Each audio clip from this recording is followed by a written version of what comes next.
परमाणु साइट के आसपास भूकंप के झटके, भूकंप की तीव्रता रिक्टर स्केल पर 2.5 के आसपास। तो ये 2.5 से 3 वाले जो ये भूकंप आते हैं ना, अक्सर कहा जाता है कि जब ये फैसिलिटीज इस तरह की जहां होती हैं, जहां न्यूक्लियर मटेरियल स्टोर किया हुआ होता है, वहां पर हमले हो जाएं तो ये भूकंप बहुत आते हैं। बीते दिनों पाकिस्तान में बहुत आए थे। कुछ ऑफ सिंदूर की आपको याद नहीं आ रही? वही कुछ पैटर्न मिलता जुलता है, पैटर्न मिलता जुलता है, उसी तरह के झटके आ रहे हैं। और जो फोटो है वो बहुत माना जाता है कि बहुत गहरा है। अच्छा, तो ये जो एक माउंटेन के ऊपर है ना, ये करीब 60 से 90 फुट के नीचे है।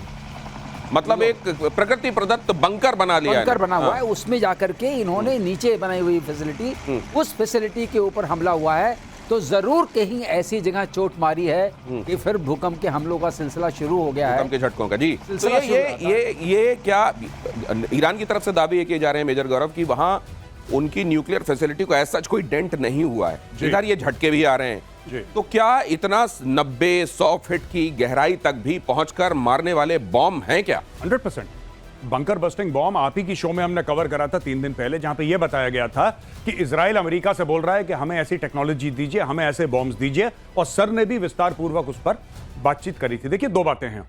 ये जो इंटरनेशनल एटॉमिक एनर्जी का जो वॉचडॉग है, उसने क्लियर कट बोला है कि यहां पे रेडिएशन फैला है ईरान में, यानी कि जो सरफेस पे जो इनका प्रोग्राम चल रहा था, सरफेस पे उसको खासा डैमेज हुआ है, खासा इजराइल ने डैमेज करा है इनके न्यूक्लियर रिएक्टर्स को और इनके न्यूक्लियर प्रोग्राम को, जो कि सरफेस पे था। लेकिन इनका बहुत बड़ा प्रोग्राम जमीन के कई 100 फुट नीचे भी है। उसके लिए, उसके मुकम्मल इलाज के लिए इजराइल ने अमेरिका से टेक्नोलॉजी की मांग करी है कि आप हमें ऐसे खास बॉम्ब दीजिए, बंकर बस्टिंग बॉम्ब दीजिए, जो डीप पेनिट्रेशन करें और वहां पे जाके नीचे फटें। 100 फुट नीचे ऐसी टेक्नोलॉजी है कि वो मिसाइल जाएगी 100 फुट नीचे जमीन के और वहां पे जाके फटेगी और सब कुछ बर्बाद कर देगी। इसकी कहानी चल रही है अभी। बॉम्ब पहले ड्रिल करेगा, ड्रिल करने के बाद अंदर जाकर फटेगा। अगली खबर देखिए, युद्ध में ईरान को बहुत बड़ा झटका, 3 बड़े खुफिया अधिकारियों की मौत। IRGC के खुफिया चीफ और उनके डेप्यूटी की मौत। खुफिया ऑफिसर मोहसिन वागेरी भी मारे गए। ये इतने बड़े बड़े कमांडर्स को मार डालना, लेकिन जो मेन है वो तो खामेनेई माना जा रहा है। देखिए, जो ये कमांडर्स हैं, एयर डिफेंस चीफ को मार दिया, इंटेलिजेंस चीफ को मार दिया, IRGC के चीफ को मार दिया। तो 3 उनके मेन इंस्ट्रूमेंट्स ऑफ पावर हैं, वो चले गए। न्यूक्लियर साइंटिस्ट को मार दिया। और ये बंकर बता रहे थे, गौरव ने याद दिला दिया, GBU 57 है बॉम्ब जो जाके नीचे तक मार सकता है। उसकी 2 स्टेज की है। GBU 57 अमेरिकन बॉम्ब है। उसे मैसिव ऑर्डिनेंस पेनिट्रेशन बोलते हैं, MOP। तो वो जाएगा, पहले पेनिट्रेट करेगा, फिर बस्ट करेगा। तो मोआब इसी को कहते हैं, Moab, mother of all bombs. वो अलग है। अच्छा, ये सर बात कर रहे हैं पेनिट्रेशन वाला। अच्छा, अलग है, वो अलग है। वो अलग है। ओके। दोनों अलग अलग हैं। ओके। उसका काम, इसका काम है कि पेनिट्रेट। वो वाली जो माताजी कहलाती हैं बॉम्बों की, वो सीधे जाके फट जाती हैं। ये वाली माताजी पहले ड्रिल करती हैं और फिर फटती हैं। उस माताजी का ये है कि इतना ज्यादा टेम्परेचर बढ़ा देंगी आप जहां गिरेंगी, क्योंकि जाने का रास्ता तो हो गई। राइट। माताजी अंदर 3000 डिग्री का टेम्परेचर दे देंगी, फिर उसके बाद आप करिए। तो संभालिएगा ऐसी माताजी से। और इजरायली प्रधानमंत्री नेतन्याहू का बहुत बड़ा दावा, ट्रंप को मारना चाहता है ईरान। नेतन्याहू ने कहा, एटमी प्रोग्राम के लिए ट्रंप को मारता है खतरा। ईरान की नजर में ट्रंप सबसे बड़े दुश्मन। नेतन्याहू ने खुद को ट्रंप का जूनियर पार्टनर बताया। कहा कि लिस्ट में नाम तो मेरा भी है, लेकिन सबसे ऊपर ट्रंप लिखे हुए हैं भाई उनके पास जो लिस्ट है। बिल्कुल नहीं, बिल्कुल ठीक है। और इसमें एक और बात मैं बता दूं आपको कि इसके ऊपर देखिए ट्रंप का क्या कहना है इसके ऊपर। ट्रंप साहब, आपको बीच में रोक रहा हूं, मुझको लगता है ये दुनिया को कम, अमेरिका को ज्यादा बताया कि भाई नाम तेरा ऊपर है, तू देख ले इन्वॉल्वमेंट कितनी रखनी है और क्या करना है आगे। मैं बिल्कुल दिनेश आपसे अग्री करता हूं। बिल्कुल सही बात, आपने बहुत बढ़िया बात बोली। अब इसमें क्या है कि ट्रंप कहता है कि मैंने नेतन्याहू का हाथ पकड़ लिया, नेतन्याहू तो इसको ठोकने के चक्कर में था, खमेनेई को, मैंने इसको मना कर दिया। वहां पे नेतन्याहू कहता है कि मैं इसको छोड़ूंगा नहीं, खमेनेई को। Everything is on the table, we will get him. अब इसमें चक्कर क्या हो रहा है, देखिए मुझे लग रहा है कि ट्रंप ना फिर से वही बात कर रहा है जो ट्रंप ने पहले करी थी। ऑपरेशन राइजिंग लायन के पहले ट्रंप क्या कह रहा था कि चलो ओमान में बैठते हैं स्टीव विटकॉफ के साथ और हम लोग बातचीत करते हैं। देखो, तुम भी अच्छे बच्चे, हम भी अच्छे बच्चे, लड़ाई कोई नहीं करेगा, धक्का मुक्की कोई नहीं करेगा, सब लोग आओ बैठो, बातचीत करते हैं। चलो बातचीत करते हैं। संडे को टॉक्स होने वाली थी, संडे को, बीता संडे टॉक्स होने वाली थी। फ्राइडे की रात को ये करते करते अटैक कर दिया। पूरी उसकी मिलिट्री लीडरशिप उड़ा दी, एयर डिफेंस उड़ा दिया उसका। आज की तारीख में आपको पता है इजराइल क्या बोल रहा है? इजराइल ये बोल रहा है कि we have complete air superiority over Iran. उनका स्टेटमेंट आया, वी हैव कंप्लीट, और सर बताएंगे what is the meaning of complete air superiority. क्या है sir? Dinesh, complete air superiority का एक दृश्य भी आया था। हाँ। वो उस एयर स्पेस में रिफ्यूलिंग कर रहे हैं, एयर टू एयर रिफ्यूलिंग कर रहे हैं। ये मामला बड़ी शांतिपूर्ण जगह होता है, वो आराम से कर रहे हैं, इससे कोई खतरा ही नहीं है।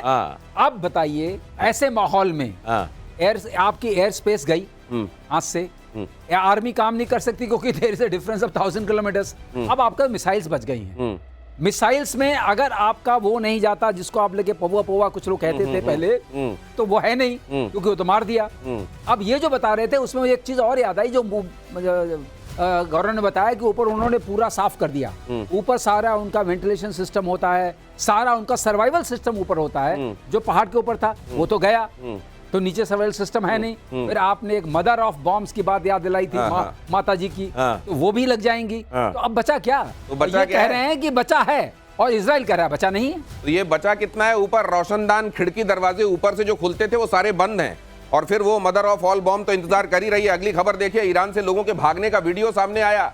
इजरायली हमलों से डरकर भाग रहे हैं लोग। तेहरान में सबसे ज्यादा लोग घर छोड़कर भाग रहे हैं। तेहरान में दहशत से तेज हुआ पलायन। तेहरान में सबसे ज्यादा इजरायली हमले, और अब तेहरान को यह कह भी दिया इजराइल ने कि तेहरान वालों सावधान रहो। वो इसलिए भी क्योंकि इजराइल में जो नागरिक ठिकाने हैं उनको निशाना बनाया जा रहा है। तो ये कहा गया है कि सेम टू यू तो करेंगे हम। नहीं, इन्होंने फारसी में ट्वीट करा है, और इन्होंने इजराइल की सरकार ने जो नागरिक है वहां के, ईरान के, उनको एड्रेस करा है कि देखिए हम दयावान लोग हैं, हम दयावान है, बड़े दिल वाले हैं। हम आपको पहले बता रहे हैं कि आप निकल लो, निकल लो। मलबा बनने वाला है तेहरान, ठीक है, तो आप लोग पहले निकल लो। और फिर अपनी तारीफ करते हुए इजराइल ये कहता है कि देखो ऐसा कहां होता है दुनिया में जो 3 दिन पहले कोई बता दे कि मलबा होने वाला है।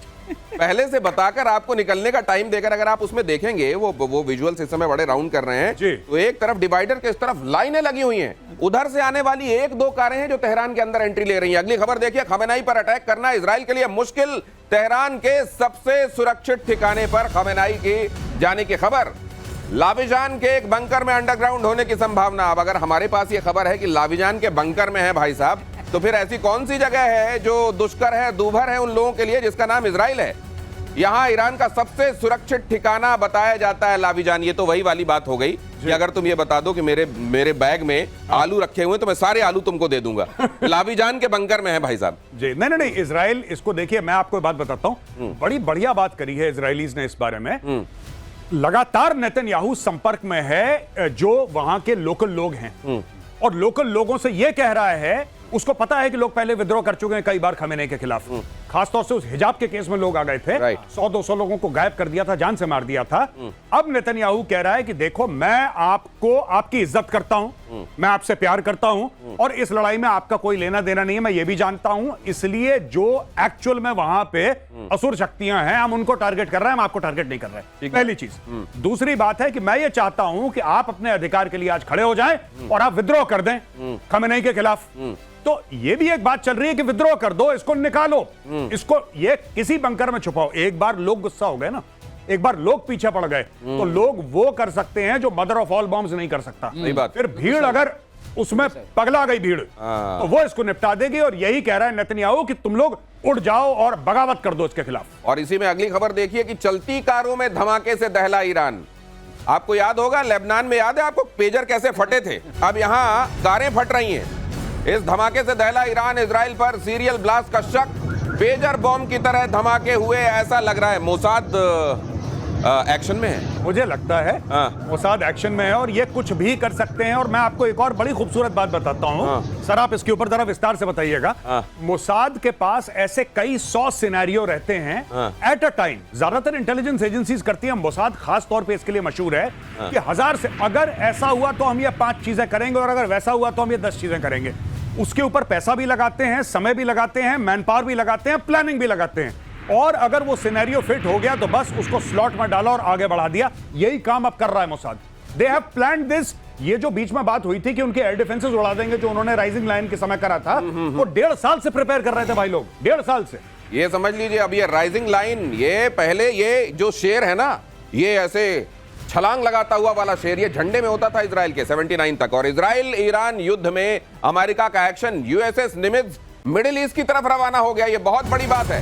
अमेरिका का खतरनाक एयरक्राफ्ट कैरियर यूएसएस निमित्ज दक्षिण चीन सागर से पश्चिम की ओर बढ़ा। बताया जा रहा है कि यहां एक पोर्ट पर इसके स्वागत के लिए समारोह रखा गया था। कहा गया इमरजेंसी है भाई, मैं स्वागत में नहीं आ सकता, मेरे को अभी आगे बढ़ना है। मतलब ये तो बड़ा खतरनाक है साहब। ये बहुत बड़ा एयरक्राफ्ट कैरियर है, सबसे बड़ा सर। लेकिन इसका वहां बढ़ने का मतलब बताइए क्या इसका है? बढ़ने का मतलब ये है कि अपने दायरे में रहना।